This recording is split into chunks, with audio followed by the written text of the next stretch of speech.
guys, welcome back to the Hawks Hangout. I am a new face for today. My name is Grace Hamilton. I am actually from Queensland. I moved to Wollongong 2 weeks ago, so very exciting. I've come at a fantastic time. Basically, I am a sports reporter, but editorial, so mostly writing, and this is my first time on camera. Very scary. I have written for News Corp for the last 2 years, so I was up at Gold Coast Bulletin, and now you will see my name in the Illawarra Mercury. So good. Well, Grace, it's great to have you on board. I feel very honoured to have someone with such great experience in the media. But Sammy, how do you feel now about being the second best-looking person on the podcast? What do you feel? What do you feel about that? That's all right. It's, I can deal with it. Well, Grace, how do you feel? How do you feel about being the third best-looking on the podcast? Actually, that's okay. I'm fine with that. You see what I did there, guys? Yeah. You see what I did there? I'm the tallest, so That's I win that. big time. Yeah, we feel very, very short. Very, very short at the moment. It's all my body, all my legs. So, yeah, well, today we're here at Principal Brewing, one of our new sponsors. Very exciting for us. We're doing the potty live from Principal Brewing.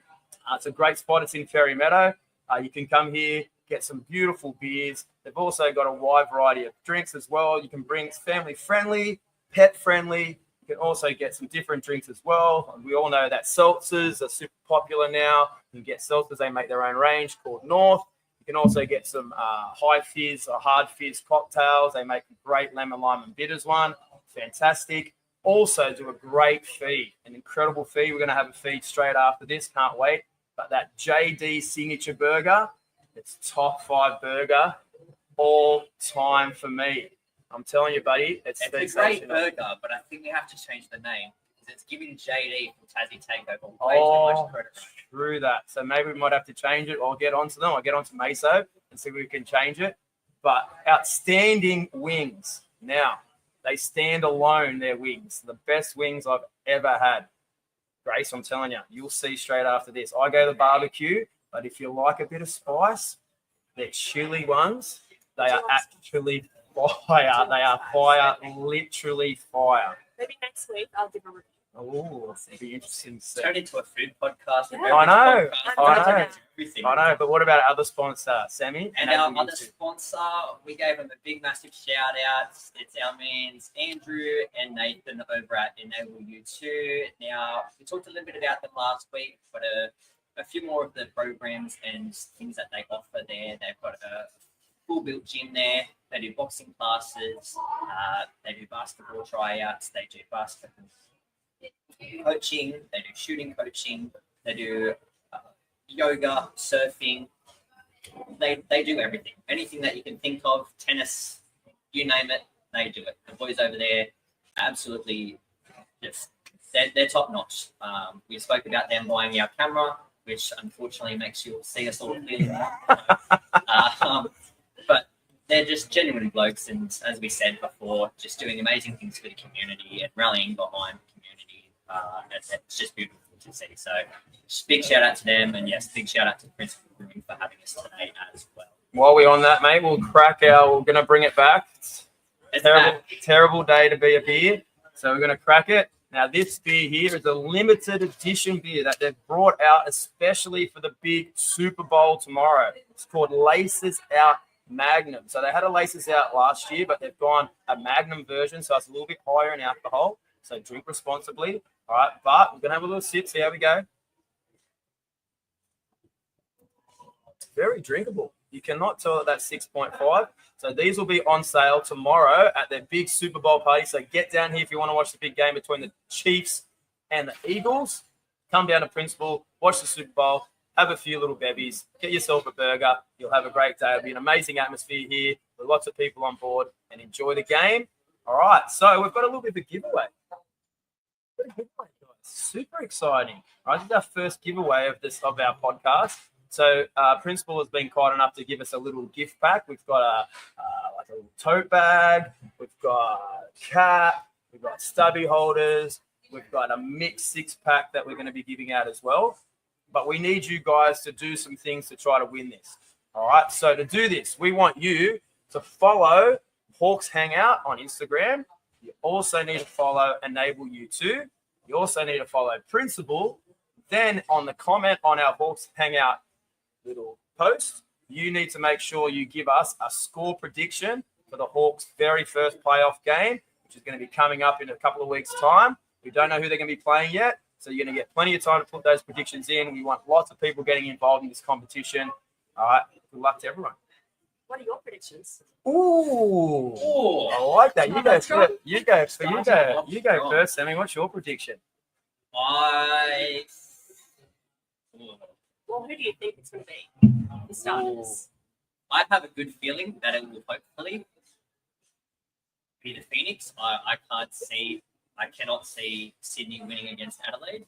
And I think with how Josh King has turned Southeast Melbourne around, we'll get into it a bit later on, but he's just been named as a finalist for Coach of the Year. He's not winning anything there. He's not winning it. We all know he's winning. Yeah, we all know. But I agree with Sammy. I think that we will play Southeast Melbourne in our semi-final. I think that Sydney, we'll talk a little bit more about that predictions later, but I think it'll be Southeast Melbourne who we're playing. Score prediction, both teams, high-octane offenses. I think it'll be quite high scoring. So I'm going to go score prediction, Hawks 115, Southeast Melbourne 110. That's my really prediction. That's mine. I think high. that's going to be a high-scoring game. What have you got? Me? Yeah. Oh, gosh. Look, like no chip talk, I don't really want to predict who we're going to verse. Very good, Grace. I know who I don't want to verse, so it's not me versing them, but you know. Yeah, I don't know. I'd say high, probably not 115, 110. Okay. I'm going to guess maybe more about that 100 to 105 winning margin. Yep. Fortunately. Yep. But I don't think it's going to be any further than 5-10 point win. So still close. I'm very much on the same page. I've got them 108 to 102. Okay. I think it's going to be very, very high octane from both sides.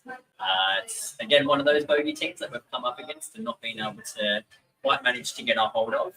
But I think the boys, with Trey Kell hopefully being back, Darius stays fit, ready, the Thunder, we should be good. We should be good. And it'll be a big game, especially at home. It's going to be sold out. We'll be there. You already know the drill. And it's going to be huge. It'll be buzzing. It'll be buzzing. Yes. Speaking of huge glory. Yes. Now, our first game that we're looking into this week, Hawks versus New Zealand. Now, normally I would typically throw it over to you. We'll get into it. But I want to hear Grace's thoughts first. I want to hear how it was probably the first game you probably watched while you were in Wollongong. Yes, I believe it was. So, from home. I didn't get to travel, unfortunately. No one's paying for that. Not yet. The podcast might explode, Grace, so you might be getting flights everywhere. We'll pay for courtside. Yes. Yeah, I mean, gosh, it feels like so long ago now, but it was, from memory, it wasn't a very high-scoring game at all. It brought down that kind of high-octane vibe going on. It was actually only one of 11 games this season. We scored under 100. Wow. So we're still averaging over 100, which is, I think the stats were first time since the 2008-2009 season when New Zealand and Melbourne did that. No one's averaged over 100 for a season. So for New Zealand to keep us under that 100 mark was pretty exceptional from the Breakers side. Unfortunately for them, though, we did sweep. So, at the end of the day, it was a win. They're one of 4 teams that we swept this season. So I don't think you can take too much from that. But, I agree. 96-82, strong performance. I always worry, we've talked about this on this podcast before, the Hawks, when they play the lower ranked teams, often can be a little bit complacent. I was super impressed with their focus and their determination to really get the job done in this game. You saw at the end of the game how much it meant to them to know that they secured that top spot the first time in history. You could see they really, really wanted it. And you could see at the end of the game there was hugs of everyone. They were super happy. At the end of the game, they got in the huddle and they all put the one finger together up. I hope other teams don't take that as being like a bit like cocky and thinking, because most teams wouldn't necessarily do that until you win a championship.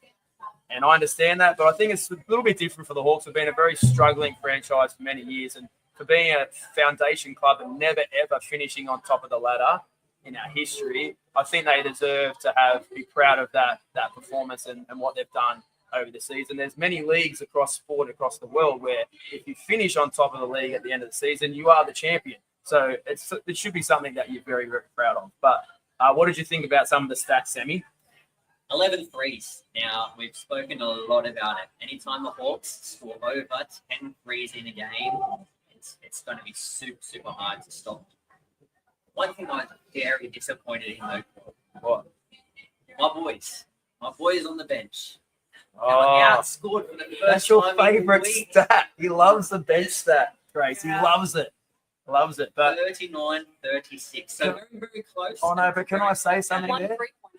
One 3-pointer off. But one thing I'll say about that, because I thought about this, the end of that game, the game was over.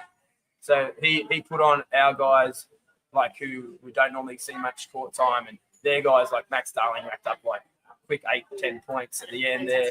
So that sort of probably pushed it out. We're probably ahead in the bench points until that last probably 3 or 4 minutes.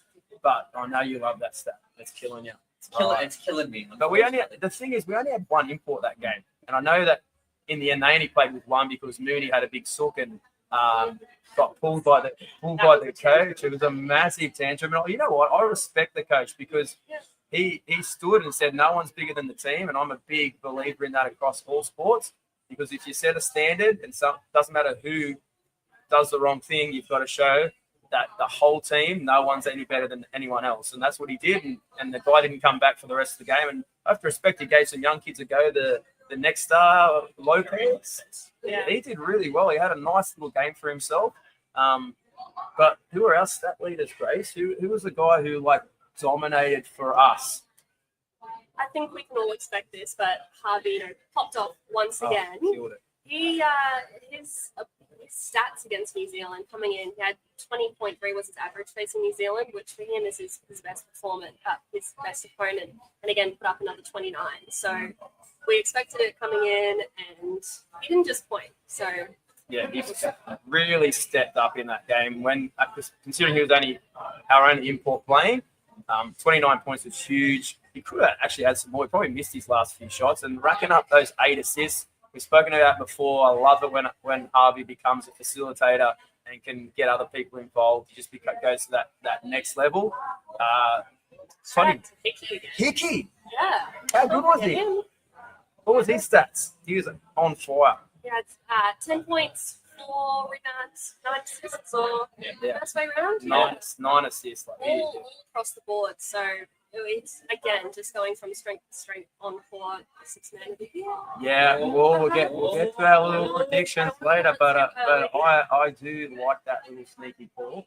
He's been spectacular this season across the board, filling stat sheets. He's just been amazing. And I know you love him, Sammy. Toddy Blanchfield, the golden boy. He has just been on a little bit of a tear of late. He went for 17 points and 4 rebounds in this game. And again, a really good spark for us. He was huge and just helped like Harvey with that scoring load, which we needed. We only need to get to 96 points to win this game. And I think we could have hit that 100 mark if we really pushed it and played our main guy till the end. But Tatum knows what he's doing. He's going to get those kids out there and give them a little bit of a run. I think it's a smart decision. But in the end, we won this game, and it wrapped up that top spot for the first time in history. Super happy. Then we could go into that Friday night game at the WEC, our last game of the regular season against our arch rivals, the Sydney Queens. And we absolutely swept them out of the building. Let's have a little chat about this. Sammy, what did you think? Before we get into that, there's one crucial stat line that we forgot about that New Zealand game. Okay, what's that? It's our free throws. Now, I'm going to get Grace's opinion on it because we've talked so much about our free throws and getting better and all the rest of it. But 17 from 19. We went 14 from 14 before I think it was Frawling or Peatling. We had missed one. And then we were 17 from 19 from the night. So in the whole game, there was only 2 free throws missed across both teams. Yeah. Incredible free throw shooting. But Grace, what do you think? This free throw shooting, the importance of free, we've been like banging on about it the last couple of podcasts. Yeah.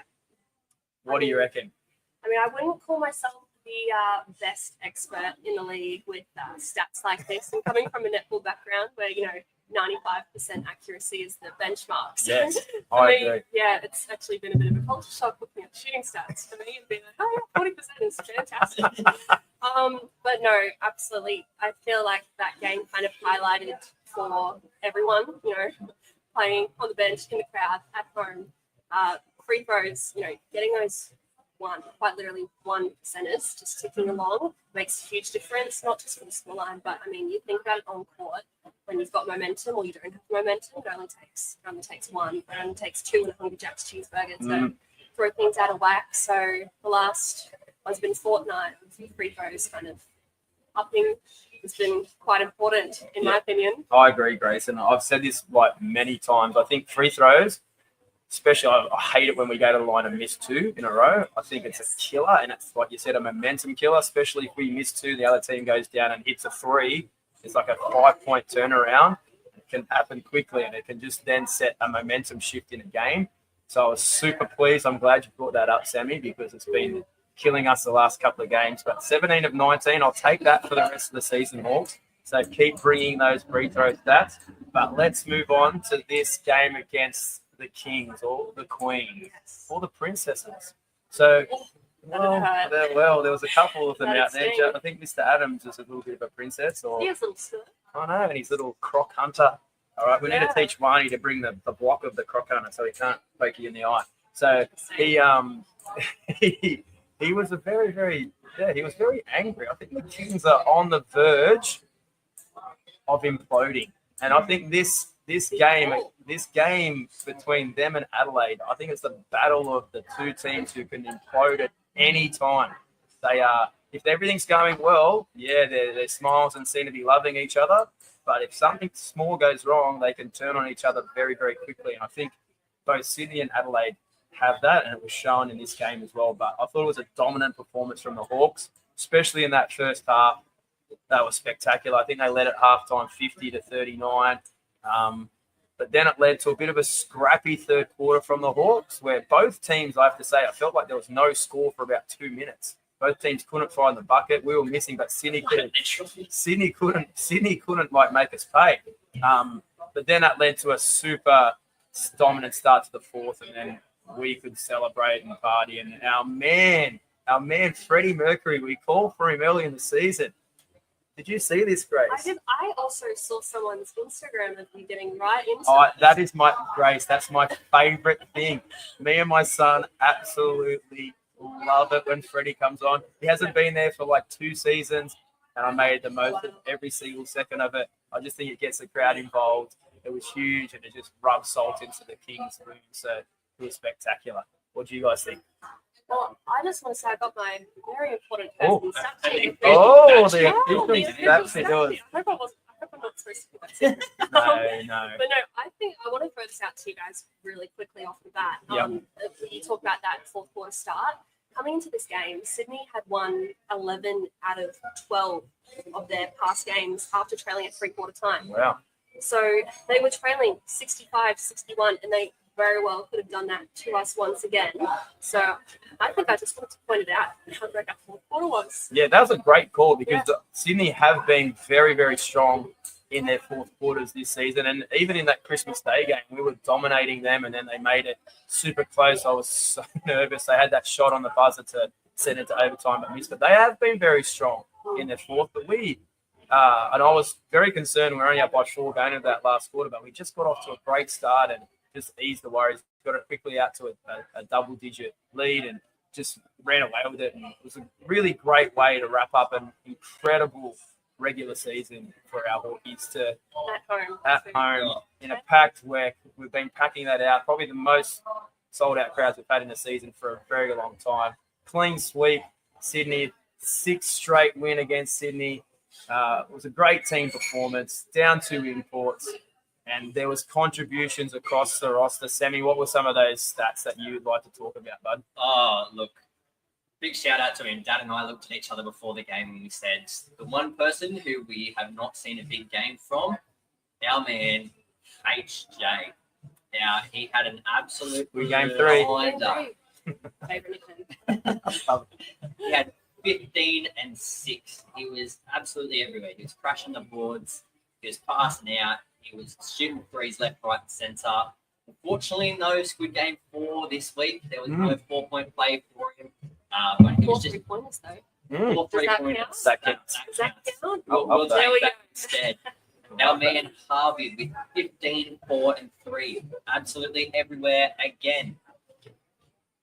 Now, Hickey. It was close. He absolutely fiddled with it. He flirted with it, buddy. He flirted with it. 12, 8, and 8. Could have been the first triple-double since LaMelo. Could have. He could have. Hanging Oh, Armstrong. so close. I know. Armstrong. I'm talking about for the Hawks. First one for the Hawks, but Armstrong. We'll talk more about Armstrong later. I'm a massive Armstrong fan. Huge. What about Froling, our man? Nick Biscuit. Keep Froling. I reckon someone's watching these because we've had Oh, mate, that song's been Limp pumping. Bizkit and it's been pumping. We've had Freddie now. I know. We're Just getting give some us the traction. theme song. Just give Just us the one more. theme song. Just give us the theme song. Just theme That's all we song. ask you. I'd love. Hey, Don't tempt me, Grace. I do fancy myself as a singer. But our man, Sam the Man, best name around. I just have to put it out there.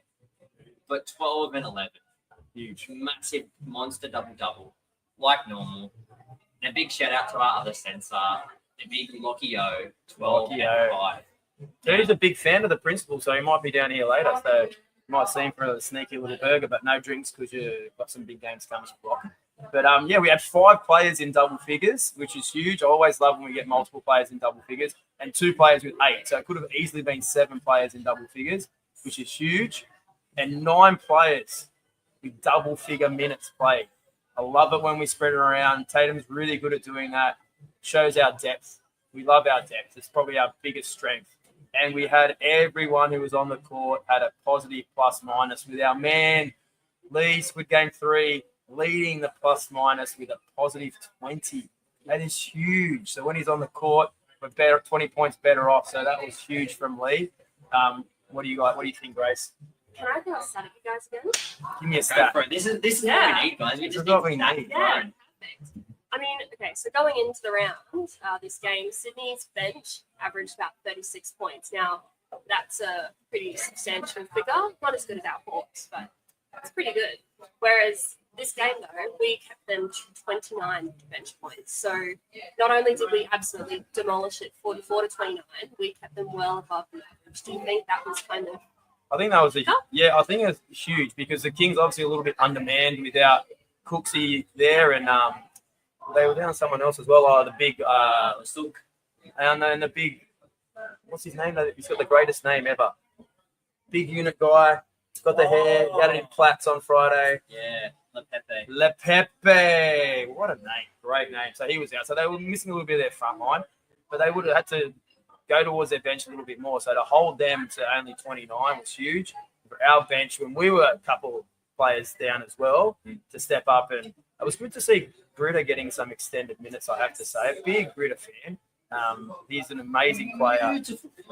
Beautiful three. But just love the way he attacks the game. He just leaves everything on the court. He's just huge. Energy man. He is the energy man. So absolutely love him. But let's move on. Now, we've been talking a little bit about it throughout the episode, but now I'm going to do our little play-in predictions. So the Hawks won't have another game for about 20 or so days. I think it's 21 days. 21.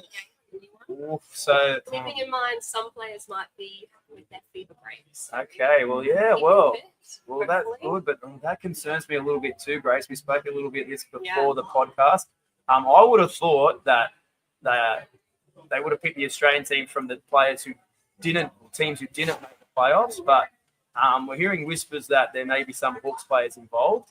So if that's the case, I should please touch wood. If Do you not. were a player, Yeah. put it in the other way. If you Okay. were a player and you could travel down to Melbourne in this off period, you got a fairly long time, I suppose Yep. you could call it.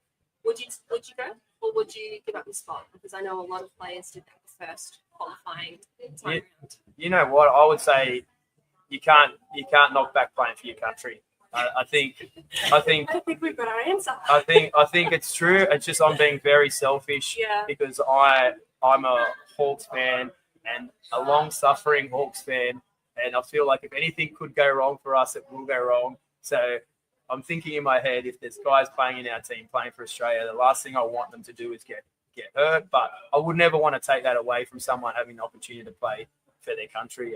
And if any boys do get selected, I obviously wish them the best of luck and hope they do really well, because it can further their career if they do really well for Australia. But it's just, we've talked about the scheduling of this. I'm not a huge fan of it. I think it's sort of stopped the momentum of the whole season. But it's not going to change. We've got to live with it. Some of our players get selected. I hope they do really, really well. Now, our first play-in game. Yes. Perth versus South East Melbourne. In Hobart Entertainment Centre. In At Challenge Stadium, Challenge Stadium. So it's a smaller venue. Wherever they're going to play. Now, Kylie Minogue. She commented on the podcast page. Wow. She commented on the basketball pic that you guys are hilarious for this reel that Josh and the boys posted. Did she really? I missed that. Did she really? Are you Commented, joking? she commented you guys are hilarious and she liked it and all the rest of it. So the official Wow. Kylie is kicking Bryce Cotton and the Pussycats out of their home She's stadium. spinning around. I love it. Spinning around. Get out of my way. I should be so Literally. lucky. Yeah. Wow. I'm shocked. I can't believe that. But yeah, it'll be interesting. Play a blame game? Play a blame game. Well, I don't want to blame. First episode, I can't. Oh, It's been lost so early. no, you but, can't. Never. You can't. but honestly.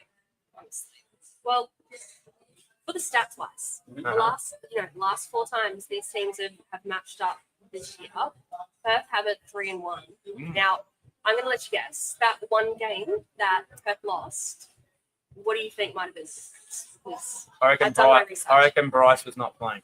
correct. Yeah. Oh, So obviously had that injury start the season. Yeah. No one wants a rib injury. No one wants it to be Bryce Cotton. no, But I do. oh, When they're playing the That's- Hawks, when they're playing the cut Hawks, that. when they're playing the Hawks, I do. Not when they're playing Well, anyone else. yeah, that one game that Perth went down to South East Melbourne. It was Elijah Pepper that stood up. Had the 17 points and then 6 rebounds, 2 assists, 3 steals, a block, and only 1 turnover. So incredible stat line. That's huge. That's, Well, you know what? Ironically, you said about that Cotton thing and that they only beat them when Cotton wasn't there. This is a stat for you. The Hawks have beaten Perth 5 of the last 6 times. The only time we lost to them was when they didn't have Cotton. This year it was, but it I was in the took States during the game. I didn't even get to watch it. crazy. They hit 17 threes that game, Perth.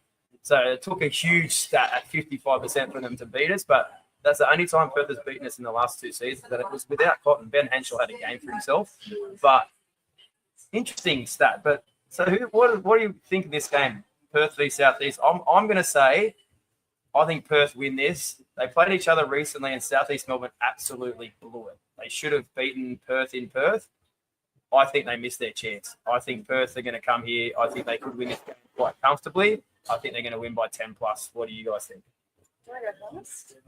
I've got it going into overtime, guys. Wow. Oh, I've got like our a Perth and first. Cairns overtime. Wow. That close. Yeah. That was an epic game. I've got it. That was an I've got it. epic Perth Cairns overtime. Wow. I'm even going to throw it out to you guys. I reckon it's going to go into double OT. Jesus, you were making some bold predictions here. Hey, Yeah. we're on episode 9. We're just on the It's multi. not this. Yeah, could be. Well, Hey, major. could That be. will play huge.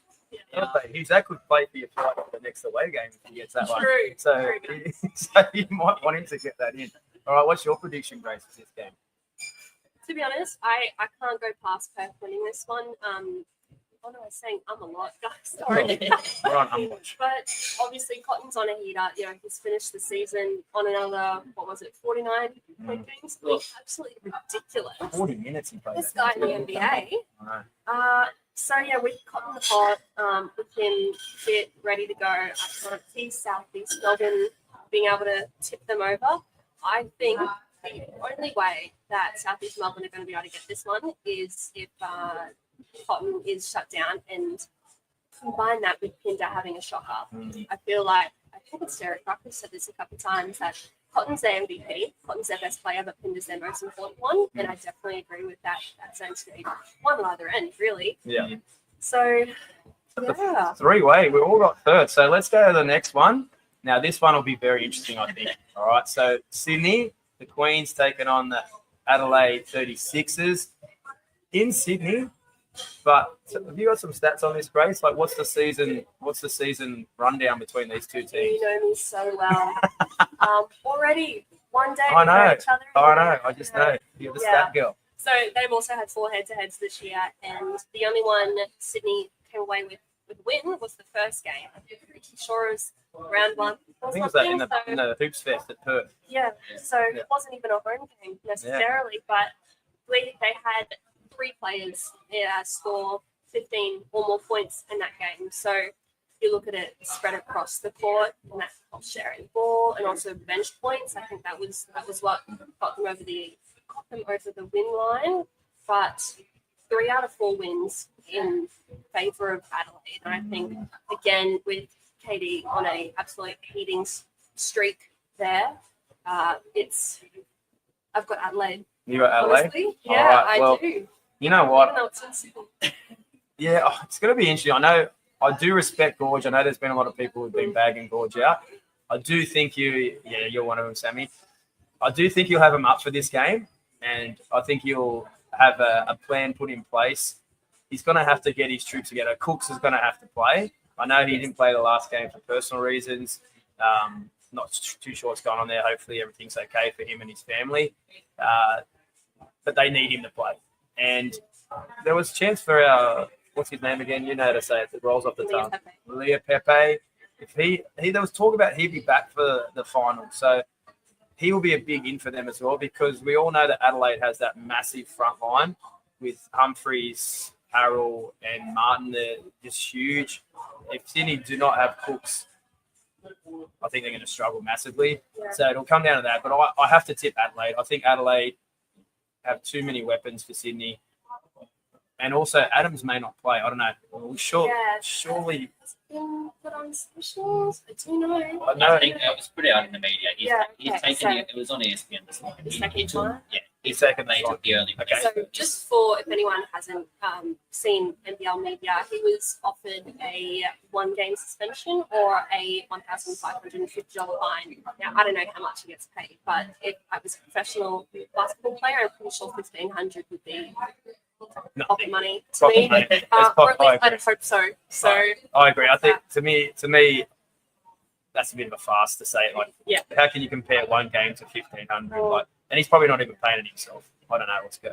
It'll be someone else paying for that for him. So that's crazy. He's always going to take the fine. He obviously they need him if they want to compete.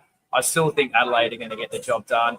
I think they've got way too many weapons. I know they do rely heavily on their starters, especially scoring wise. But I think in this game against Sydney, they can definitely get the job done. What do you reckon, Sammy? I'm agreeing with both of you. Unfortunately, there's not much to disagree with there. You know me. You know my hatred towards the GOAT. It's one of those things, guys, where yes, they've got the weapons and everything to do it, but as we've said, KD's on an absolute tear. He's averaging almost a triple-double for most games. All of their starters are double points every single game. Kings just don't have anything. I think it's also a headspace thing coming off this game with Illawarra. I mean, obviously, whether puts it in, it's puts out. George was pretty silent about that in the presser on Friday. But Adams, his headspace, George himself, his headspace, said some interesting things in the press conference. So just coming into a game like this and often lost in the last game of the regular season, it makes it hard. I agree, but Gorge is very, very, very good at manipulating press conferences and the things that he says. Very, very clever. I would not be surprised if the Kings are on the good side of the foul count in this game. He just said some things in that thing, which I tend to disagree with. I don't think the Hawks won that game because the refs were in their favour, but he was sort of tending towards saying that was the case. We got a few things go our way. I tend to disagree, but he tends to have, he says it in the right way, that he may just get a few calls go their way, and in a game that could potentially be close, that could be the difference maker. But I've still got to go Adelaide. We're clean sweeping Adelaide. We're clean sweeping Adelaide as the winner. We're clean sweep Perth. So that would mean The next game will be Southeast Melbourne versus Adelaide to decide who the Hawks play in a semi-final. So I think we might get a little bit of disagreement here. All right? This is the hard one, guys. I will go first in this one. All right. I think Adelaide, okay, they've had an indifferent season, but when they are on fire, they are very hard to beat. I think that though I've looked at the schedule and the Perth and SEM game is actually first. They play on Tuesday. Then the Sydney Adelaide game's Thursday, and I'm assuming they're going to have to play again on maybe Saturday. So it's going to be quite a short turnaround for the team who wins that elimination game. So it's going to be a disadvantage. That's how it should be, to be honest. The team who finished 5th and 6th, they should have the hardest run. And the teams who finished 3rd and 4th should get some sort of advantage. So SEM's going to get, if they lose, they're going to get a little bit more time to recover. They're going to be at home as well. And I really like Southeast Melbourne's lineup. They probably match us with depth. They've got a lot of depth in their lineup, and they've got some really strong players. Their imports are doing a really good job this year. Their Australian content's doing great as well. Big fan of our man Glover, Angus Glover. He's a local Illawarra boy. He's having a great season. I just think Southeast Melbourne can get the job done against Adelaide. I really do think that they can do it. And I think they can knock Adelaide off. They get under their skin early, get off to a good start. Adelaide will turn against each other. They won't have the ability to make a comeback. And I think SEM will be the team who finishes in that 4th ranking position, and they'll be playing the Hawks. What do you guys think? What do you think, Grace? Okay, so I'm going to break the streak. I'm actually going to go against this. Not because I don't fancy Southeast Melbourne's chances. I think they bounce back from a loss if that's what happens against Perth. But kind of look at the matchups, and I think especially in front court, Adelaide might be just a tad stronger, especially if Harold keeps his cool. It's in the crowd. I think Adelaide are really good at picking the right time to do well, if you know what I mean. Yeah. So, especially if on the Southeast Melbourne side, I'll be honest, I'm not a Nathan Soper fan. I know he played in Queensland last year, but I've never been a Bullets fan either, so that goes with me. But I think if he has a bit of a shocker or it's just not on his game, and I think it's his camp, if he doesn't step up as well and you're relying on her and maybe Jordan Hunter. He's their own really legitimate centre. Yeah. So I get where you're coming from there. A little bit like this the last couple He can be like that. I have my super coach, unfortunately, this week. Can get in foul trouble too. Yeah. So I think if we're looking at matchup wise, in a game like this where it's such high stakes, I actually think Adelaide. I'm trusting Adelaide. Can't believe I'm saying that. That's okay. Sammy, you're the deciding vote. I have a feeling where you might go. I actually can't say anything. Listening to both of your reasons, I'm very on the fence now. Coming into this, you should have gone before me. Coming into this, I was very much on the Southeast Melbourne bandwagon, if you want to call it that. You've made a very good point about Adelaide. They can pick the right time to just play basketball, and I don't know. I have a bad feeling about it coming up against Southeast Melbourne. Part of me wishes that the Hawks would. Who would you prefer the Hawks to play? Oh my gosh, Southeast Melbourne, guys. I can't even lie about that. Okay. I didn't even think about that. I think all three of us can agree with that. No, I'm going to disagree, and I'll tell you in a minute why. But I get the Adelaide call because they might play a little bit more freely too. Really, you look at their record; they finished 13 and 16. Like it's not an overly impressive record, but if they win this game against Sydney, they're just going to be like, we're playing with free money.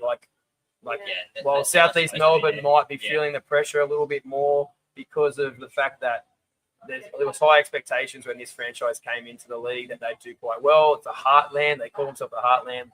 Produced great basketball players. They were expected to do quite well. This has probably been really their first genuine chance of being a chance to win a championship. So they may feel the pressure a little bit more. But I'll tell you the reason why I wouldn't hate it if we play Adelaide. I think I'm very much on the same page as where you are. It's the one team that we seem to not have found a reason to get behind and to win. I We just didn't do it last year either. I don't think last season. Yeah, they do always, but I feel like the Hawks, the biggest thing this year with the Hawks has been complacency. They will not be complacent if they play Adelaide. They will know, the media will be talking it up. They've lost them 3 times. The media will be talking up Adelaide's chances. I actually think the media will be saying Adelaide's going to beat the Hawks. The media will be mean. Yeah, well, I think that they will. I think they'll have every right to, and that plays into the Hawks' hands. They love being the underdog. All right, you know my cap that I wear sometimes. Everyone loves an underdog. We will get that status back if we play Adelaide. I truly believe. I know it sounds crazy, but they've beaten us 3 times this year. They've talked about, their players have talked about how we've dominated the top team. We can beat them. We're confident of that. But the Hawks, I think, will be locked in if they get Adelaide. I think they'll come in, switched on. People will be saying, oh, the Hawks have had a big rest as well. They could be a little bit off. Playing Adelaide's beaten them 3 times. This all, I think, plays into the Hawks' hands. I think that they'll be locked in, switched on. Tatum will be like, look at everyone talking. We're the number 1 team and everyone thinks we're going to be losing. As a professional athlete, that's what you want. You look at the NRL Grand Final last year. Panthers have been the best team for the last five seasons. No. Best team for the last 5 seasons. They weren't even favourites to win that Grand Final last year. And that's all the motivation Cleary needed to get to his team and say, you know what, how are we? And you could tell they came out, they were locked in. Melbourne with no chance in that game. That's probably the best game Penrith have played in 5 years. And you could tell they were just like almost just to show everyone that we are the best. How are people doubting us after we've been so good? I'm hoping the Hawks would have the same sort of attitude if they get Adelaide, because I really do believe a lot of people, experts, will be saying that. Can Adelaide. I be a devil's advocate on that same point, though? Yes. You talk about us having a break, and it can be an advantage, right? Mm-hmm. The last time we had the big break is when we went and lost to Phoenix, and then we went and lost to Cairns. Yeah, okay. Do you see that happening again, or do you think we've learned our lesson? That, I have to say, the fever break's a big concern. I think it's on their minds. I Maybe on mine. I'm superstitious. So. I definitely reckon it would be. I think it will be, and I think the first game is going to be huge. So game 1 in Wollongong is huge, because if you come out there and you come out cold and not ready, and all of a sudden you're down, say you against Adelaide, you could easily be down 20 like we were when we played them over there. But we've shown this season when we're down, we have the ability to come back. But you don't want that happening, because if you lose that first game, then all of a sudden you're going across to their home court, down 1-0, with the chance of being swept out of the competition after being the top-ranked team. So 100% I'm concerned. This break is a big concern for me. And that stat you just said, I didn't realise that from the last fever break. But the thing is, there's going to be a big break for all teams. Even if the teams who play in this play-in, they're going to still have another week off not playing basketball. So it's a huge, huge thing. What do you think, Sammy? I want to agree, but part of me wants to disagree as well. We'll talk about. We're coming up to award predictions anyway, guys. But with Josh King and the way he has Phoenix firing at the moment, I can't see Mike Wells being able to outcoach Josh King at this stage, and especially if they're having to go from Sydney to then go into Melbourne with not much of a break in between. If we're talking about it being a Saturday game after a Thursday, that's not much time to then, if they win, they've got to then go all the way back to then come back, back to Wollongong. It's a long way for them to come back, and I definitely think the Hawks will be primed. They'll be locked in, no matter who we come up against. I hope so. You can't go out a season minor champions and then not make it whatsoever. It's just one of those things. No chip talk. No. Hey, That was awfully close to chip. Very close to chip talk. Let's move on before he says it again. We're going to look at the award winner predictions now. So we're going to go through the major awards. We'll each give you our prediction for each one. So first one, MVP. Now, I think this will be pretty quick.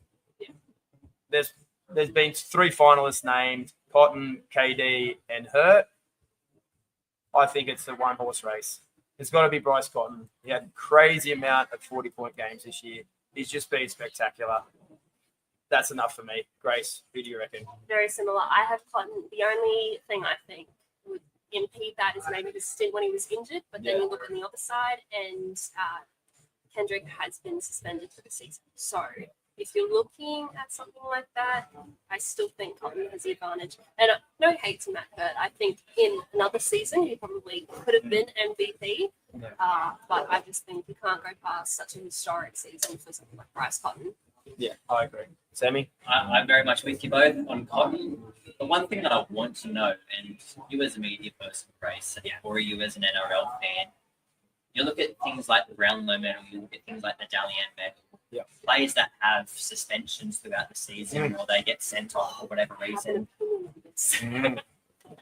you know, get points deducted off them, or they're ineligible for the medal, or they're ineligible for points for however many rounds that they're out. And that's it. You know, we've seen people being shafted at Brownlow medal purely for the fact that they've been the top contender the entire season, but have got suspended in like the last 2 games, and that was it. They threw them out straight away. Same thing with the Dally M medal.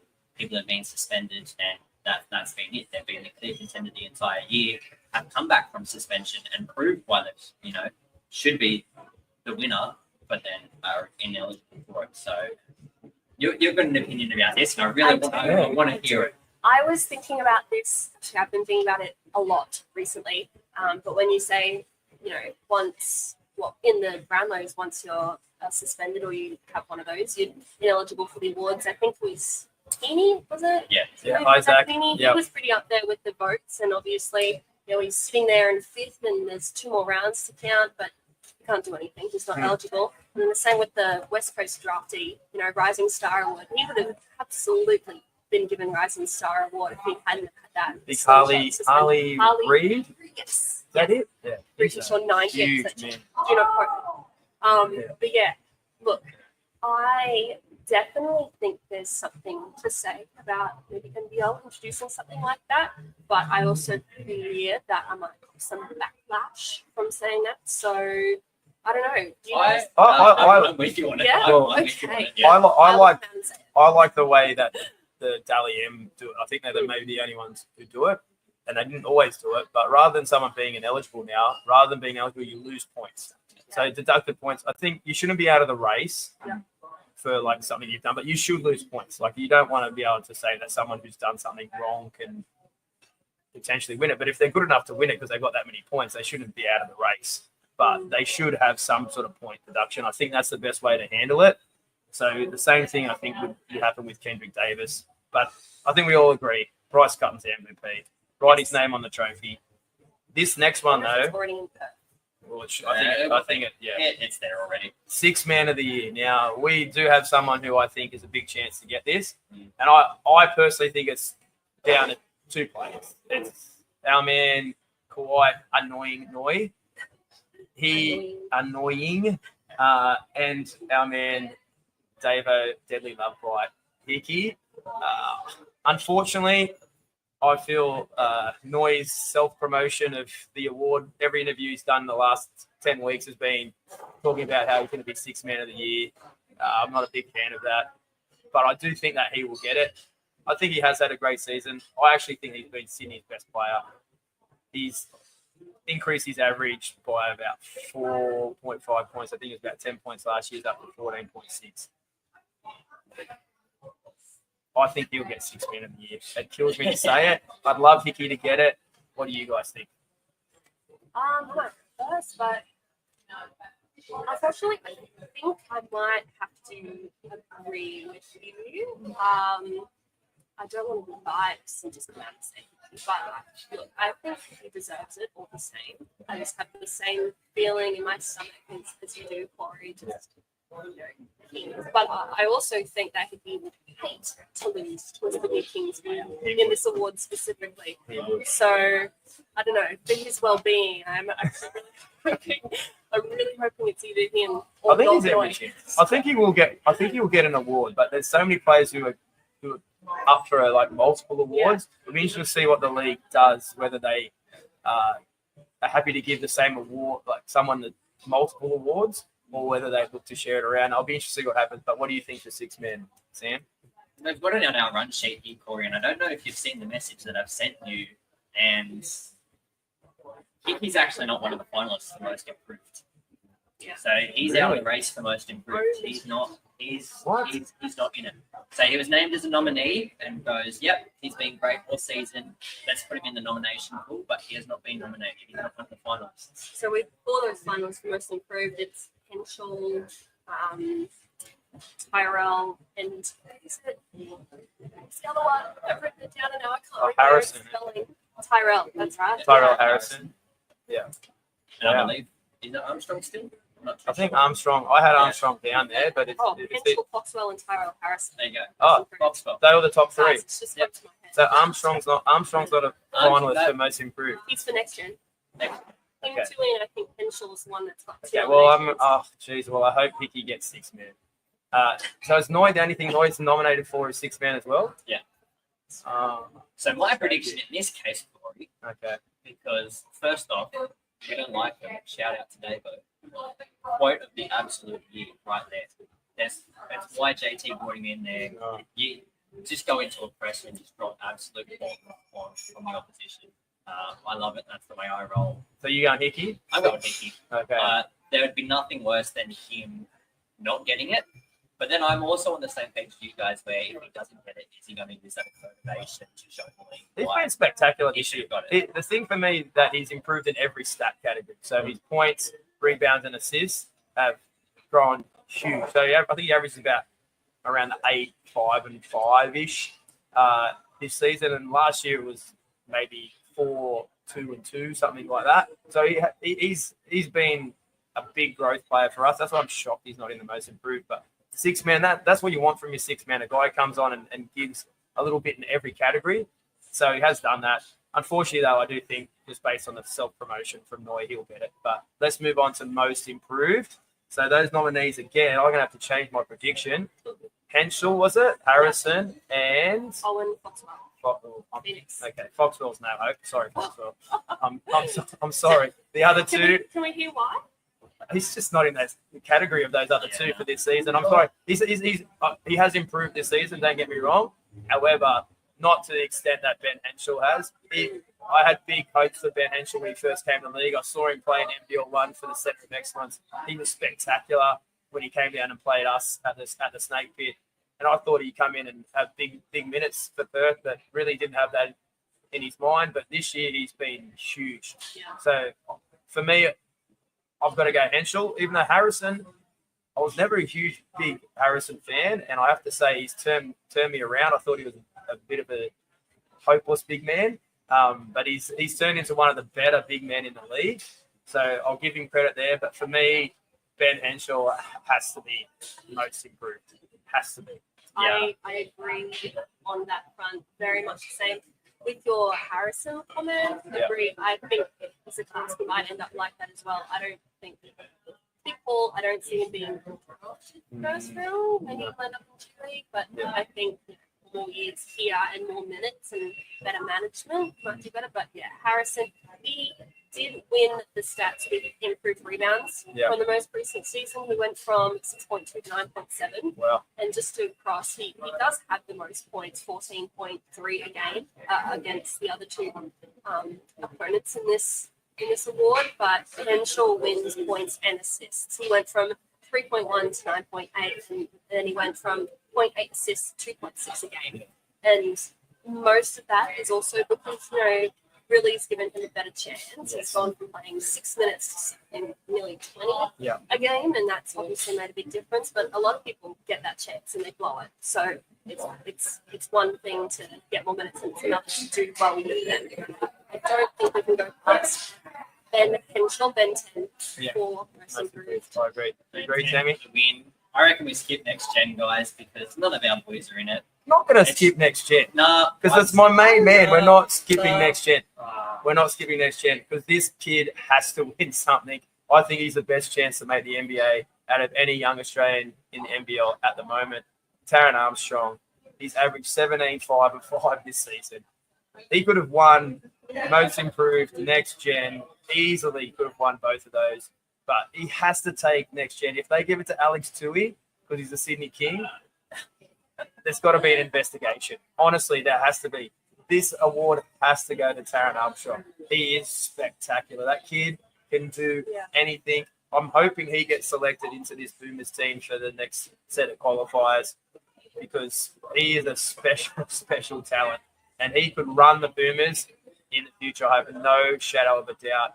He could allow Giddy not to have to play point guard. He could play a little bit more off the ball. I think he is a great player. I have big raps on him, and we're not skipping next gen. We're giving it to him. Is everyone agreeing? I do too. I mean, look at his stats. He's gone from 7.7 points to 17.1. Like nearly a 10-point jump in one season. 2.7 assists to 4.7, and rebounds. He's gone from 4 to 4.6. Like not a big jump, but he was injured at the start of the season. He's played less games this season. I think it's 19 he played this year, and he played 23 last year. You look at Tui. He has absolutely improved, and again, another season he could have taken this award out. But he has played bigger than he is. Because Sydney, I don't know what's going on with Space Camp. As everyone doesn't know what's going on. Tui's had to fill in, stretch a little bit more. But on the same note, Armstrong's had to step up and do a lot more. As I'm pretty sure our only local point guard, local starting import, that is local starting point guard in the NBL. Okay. It's a big ask for I think it's 21, maybe 22. It's a huge ask. So I agree. Clean sweep. Toughest position in the league. I'm telling you, he's got to get it. Like Tui's had some spectacular plays. He gets the dumps, but surely what gets Armstrong over the line is that triple-double he had late in the season, 28, 10, and 10. Surely history. Let's move on to one that I think we're a chance at as well. Defensive Player of the Year. I think it comes down to two players, Shea Illy, Wani Swaka, the lockdown. He has to be a chance here. I know Shea Illy's probably favourite, but I think Wani has been super strong at locking down the best players in this league on a consistent basis. He's done it to Cotton. He's done it to Chris Goulding, arguably the two hardest players to stop in the league. He's done that on multiple occasions. I'm not going to say he's had some bad games too, but all players have some bad games. I know Shea Illy's a great defender. I'm going Wani. What do you guys think? I have Wani down as my pick. I was on the fence, but I think I let my bias make the decision for me. I also went down the route, though, that he hasn't had any suspensions and he hasn't had any fines either. And I know Illy had that one incident. What happened at one incident? I like it. Melbourne and Adelaide, and I know there's no, again, as we spoke about, there's no ruling about it. I just think in the back of minds, it might play a part. Yeah, I agree. Sammy? You've been on Wani's back a little bit. Screw bias. Wani's got it. Mate, if you're giving it to Wani, he deserves it because you've been all over him this season hard. I have been all over that bloke like he was against the two top players in the league. The stat line that I threw out there last episode, you cannot have someone in nomination for an award that keeps the MVP of the league to 13 points in one singular quarter. They then, for the first time in my life, watching the Hawks 21 years, have never seen Bryce Cotton the entire 8-9 years that he's been in the league or however long it's been put on ice like that. It was great to watch. I agree. He's got to get it. He's got to get it. But our last award, and this is the one that we'll wrap up the show with, because I think this will be a great way to finish. It's an absolute lock. Now, if I'm telling you, no stats needed. Coach of the Year has to be our man, Tatum. If he does not get this award, I'm boycotting the playoffs. I'm boycotting the playoffs. I'm telling you, this has to happen. Everyone loves the dude. The media's going to be behind him. Like, everyone loves talking to him. He's so charismatic. He has just done an incredible job with this team. For someone who came to the team with basically his coaching history was pretty much high school level. I know when we signed him, I was a little bit worried about that. But one thing I cannot doubt is his ability to get the best out of every single player he coaches. He is a great man manager. He knows how to deal with men. All right, some people are really good at coaching kids, but this guy can coach men. He also just filters down also to his assistant coaches. You saw that great interview recently where he brought in Flinny, all right, and basically let him be the one who was in the presser and just showed the respect for his assistant coaches, showing that how much he respects his people who work for him. And then what happens when you do that? Then they respect you and they want to do well for you. He just has that ability. This award has his name written all over it. Give it to him now. What do you reckon? What do you reckon? I'll do it, Damon Lowry. And I said it, but I'll go the extra step further. I've said I will shave my head and I will walk from to Perth. If he doesn't get it. Wollongong to Perth. I'll do it. I'll walk. If he does not get it. Wow. I will I think the city of Wollongong and quite possibly the league will riot if he does not get this. What happens if we have you doing that and Larry going the opposite direction at the same time? Oh, we'll meet halfway and do a podcast. Let's just put it. I don't think it was Larry though. I think it was Derek Rucker. I think it was Derek Rucker. Whichever one. Larry could actually do it. That dude runs like marathons every day or something. That guy, so he's a bit of a fitness freak. But so that's us done for episode 9, guys. So Grace, you killed it. Amazing. Really? Bloody loved it. Absolutely. No one disagrees. And it was a little bit longer episode because obviously the Hawks have a little bit of an extended break here. But obviously we'll be back once we know who the Hawks are going to be playing in that semi-final matchup. Looking forward to it. Enjoy the playing games, and we look forward to seeing you guys soon. Absolutely. Now, just remember, like always, we say it every episode, but like, follow, share, subscribe. You know the drill. Enter the giveaway. Absolutely. Enter the giveaway. They're up there Together. on either sides. Enable you to Principal Brewing. Appreciate you guys having us here today. Keep an eye on our socials. We've also got another little competition coming up as well, which we're not going to give too much away. But enter the giveaway first. I don't even know. It's not Keeping secrets from us, Grace. This is not good. Keeping secrets from you. Now, again, that's all we have time for. We appreciate you guys watching. Go the Hawks. Fly, you Hawks. Fly.